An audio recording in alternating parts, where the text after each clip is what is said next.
ಸ್ವಿಟ್ಜರ್ಲೆಂಡ್ನಲ್ಲಿ ನಿನ್ನೆ ಮೊದಲ ಹಂತದ ಮಾತುಕತೆ ಆಗಿದೆ. ಅಮೆರಿಕ ಇರಾನ್ ಮಾತುಕತೆಯ ಮೊದಲ ಸುತ್ತಿನ ಮಾತುಕತೆ. ಪಾಕಿಸ್ತಾನ ಮತ್ತು ಕತಾರ್ ಮಧ್ಯಸ್ಥಿಕೆಯಲ್ಲಿ ಶಾಂತಿ ಮಾತುಕತೆ ಆಯಿತು. ಅಮೆರಿಕ, ಇರಾನ್, ಕತಾರ್ ಮತ್ತು ಪಾಕಿಸ್ತಾನ. ಕೆಲವೊಂದು ಈ ಟೆಕ್ನಿಕಲ್ ಸಂಗತಿಗಳ ಬಗ್ಗೆ ಕೂಡ ಚರ್ಚೆ ಆಯಿತು. ಅಂದರೆ ಈ ತಾಂತ್ರಿಕ ವಿಷಯಗಳಿವೆಯಲ್ಲ ಅದರ ಬಗ್ಗೆ. ಇಸ್ರೇಲ್ ಹಿಜ್ಬುಲ್ಲಾ ಸಂಘರ್ಷದ ಬಗ್ಗೆ ಚರ್ಚೆ ಆಯಿತು. ಅಮೆರಿಕದ ನಿಯೋಗಕ್ಕೆ ಉಪಾಧ್ಯಕ್ಷ JD ವ್ಯಾನ್ಸ್ ನೇತೃತ್ವ ವಹಿಸಿದರು. ಇರಾನ್ನ ನಿಯೋಗದಲ್ಲಿ ಸ್ಪೀಕರ್ ಗಾಲಿಬಾಫ್ ಅರಾಘ್ಚಿ ಇದ್ದರು. ಮಾತುಕತೆ ಆದ ನಂತರ ಅಮೆರಿಕದ ಉಪಾಧ್ಯಕ್ಷರು ಮಾತನಾಡಿದರು. ನಮ್ಮ ಉದ್ದೇಶವೇ ಮಧ್ಯಪ್ರಾಚ್ಯದಲ್ಲಿ ಸುಧಾರಣೆ ತರಬೇಕು ಅನ್ನುವಂಥದ್ದು. ಹೀಗಾಗೇನು ಅಂದರೆ ಇರಾನ್ ಜೊತೆ ಶಾಂತಿ ಒಪ್ಪಂದಕ್ಕೆ ನಾವು ಮುಂದಾಗಿದ್ದೀವಿ. ಆದರೆ ಸ್ಥಿತಿ ಹೆಂಗಿದೆಯಾ? ಇಲ್ಲ. ಒಂದು ಕಡೆಗೆ ಶಾಂತಿ ಮಾತುಕತೆ, ಮತ್ತೊಂದು ಕಡೆಗೆ ವಾರ್ನಿಂಗ್. ಟ್ರಂಪ್ ವಾರ್ನಿಂಗ್ ಅನ್ನು ರವಾನಿಸಿದ್ದಾರೆ. ಹಿಂಗೆ ಮಾಡ್ತಾ ಇರಿ, ಮತ್ತೆ ಭೀಕರ ದಾಳಿ ಮಾಡಿಬಿಡ್ತೀವಿ, ಹುಷಾರ್. ಜೊತೆಗೆ ಇನ್ನೊಂದು ಹೇಳ್ತಾರೆ, ಲೆಬನಾನ್ನಲ್ಲಿರುವಂತಹ ಹಿಜ್ಬುಲ್ಲಾಗಳನ್ನು ಕಂಟ್ರೋಲ್ ಮಾಡಿ, ಲೆಬನಾನ್ನಲ್ಲಿ ಅರಾಜಕತೆ ಸೃಷ್ಟಿ ಮಾಡೋದನ್ನು ನಿಲ್ಲಿಸಬೇಕು ಅಂತ ಕೂಡ ಅವರು ಆಗ್ರಹಿಸಿದ್ದಾರೆ. ಇವೆಲ್ಲ ಎಷ್ಟರ ಮಟ್ಟಿಗೆ ಆಯಿತು ನಂಬಲಿಕ್ಕೆ ಸಾಧ್ಯನಾ? ಯಾವಾಗ ಟ್ರಂಪ್ ವಾರ್ನಿಂಗ್ ಮಾಡಿದ್ರಲ್ಲ, ಮತ್ತೆ ಇರಾನ್ ತಿರುಗಿ ಬಿದ್ದಿದೆ.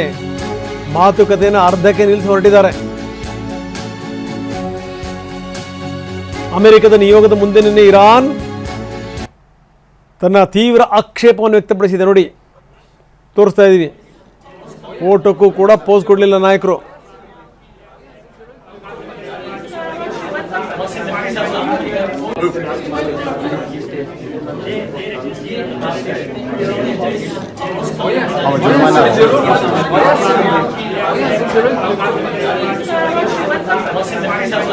ಮಾತುಕತೆ ಮುಗಿದ್ರೆ ಸಾಕಪ್ಪ ದೇವರೇ ಅಂದ್ಕೊಂಡು ಅಲ್ಲಿಂದಲ್ಲೇ ಎದ್ದು ಹೊರಟರು ಪ್ರತಿನಿಧಿಗಳು. ಫೋಟೋಕ್ಕೂ ಕೂಡ ಪೋಸ್ ಕೊಡಲಿಲ್ಲ.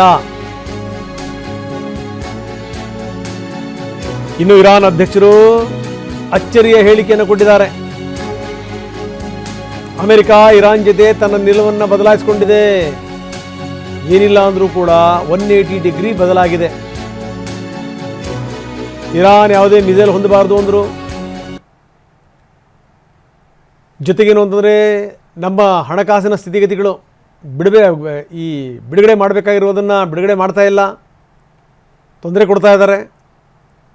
ಒಂದಾ ಎರಡಾ ಇಷ್ಟೆಲ್ಲ ಆದಮೇಲೂ ಕೂಡ ಅವರು ಹೇಳ್ತಾರೆ, ಅಮೆರಿಕ ಇರಾನ್ ಜೊತೆ ತನ್ನ ನಿಲುವನ್ನು ಬದಲಾಯಿಸ್ಕೊಂಡಿದೆ. ನೋಡಿ, ಮೊದಲು ಮಿಸೈಲ್ ಹೊಂದಬಾರದು ಅಂದರು, ಈಗ ಇರಾನ್ ಮಿಸೈಲನ್ನು ಹೊಂದಲಿ, ಏನು ತೊಂದರೆ ಇಲ್ಲ ಅಂತ ಹೇಳ್ತಾ ಇದ್ದಾರೆ. ಮುಂದೆ ನಾವು ಪರಮಾಣು ಕಾರ್ಯಕ್ರಮವನ್ನು ಕೂಡ ಒಪ್ಪೋ ಹಾಗೆ ಮಾಡ್ತೀವಿ. ಅಮೆರಿಕ ನಮ್ಮ ಪರಮಾಣು ಕಾರ್ಯಕ್ರಮವನ್ನು ಒಪ್ಪಬೇಕು, ಅದನ್ನೂ ಕೂಡ ಒಪ್ಪೋ ರೀತಿಯಲ್ಲಿ ಮಾಡ್ತೀವಿ. ನಮ್ಮ ಯುರೇನಿಯಂ ಪುಷ್ಟೀಕರಣದ ಪ್ರಯತ್ನಗಳು ನಿಲ್ಲಲ್ಲ. ಮೊದಲ 80 ನಿಮಿಷಗಳ ಮಾತುಕತೆ ಏನು,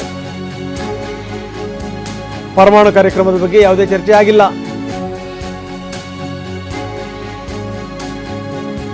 ಇರಾನ್ ಸರ್ಕಾರಿ ಮಾಧ್ಯಮಗಳು ಇದನ್ನು ಪ್ರಸಾರ ಮಾಡಿವೆ.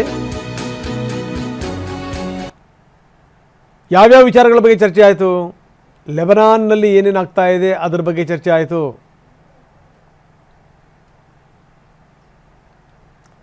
ನೋಡಿ, ಕೆಲವೊಂದು ಸಹಿಗಳು, ಇಂಥ ಅವೆಷ್ಟು ಸಹಿಗಳು ಬಿದ್ದುವೋ ಪ್ರಶ್ನೆ ಬೇರೆ.